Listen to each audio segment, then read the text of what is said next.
Mushroom dum biryani ఎలా చేసుకోవాలో ఈ వీడియోలో చూసేద్దాం. ముందుగా మిక్సీ జార్ తీసుకొని అల్లం వెల్లుల్లి బిర్యానీ దినుసులన్నీ వేసుకొని పేస్ట్ చేసుకొని పక్కన పెట్టుకోవాలి. ఇప్పుడు స్టవ్ పై గిన్నె పెట్టుకొని ఆయిల్ వేసుకొని కట్ చేసిన ఆనియన్ వేసుకొని బ్రౌన్ ఆనియన్ ప్రిపేర్ చేసుకొని పక్కన తీసుకోవాలి. ఇప్పుడు తీసుకున్న రైస్కి సేమ్ క్వాంటిటీలో వాటర్ వేసుకొని ముందు ప్రిపేర్ చేసుకున్న మసాలా పేస్టు, పచ్చిమిర్చి, సాల్టు, షాజీరా, పుదీనా, పచ్చిమిర్చి, ఆయిల్, నిమ్మరసం వేసుకొని రైస్ ప్రిపేర్ చేసుకోవాలి.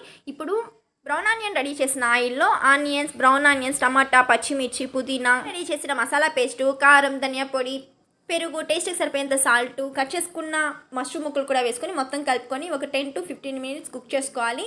తర్వాత ఈ రెడీ చేసుకున్న రైస్ వీడియోలో చూపిస్తున్నట్టు లేయర్స్గా అరేంజ్ చేసుకొని చివరిగా పుదీనా, బ్రౌన్ ఆనియన్స్, నెయ్యి, ఫుడ్ కలర్ వేసుకొని, ఫుడ్ కలర్ మీ ఆప్షనల్, వేసుకొని ఒక 10 to 15 minutes స్లో ఫ్లేమ్లో కుక్ చేసుకుంటే మనకు మష్రూమ్ దమ్ బిర్యానీ అయితే టేస్టీగా రెడీ అయిపోతుంది.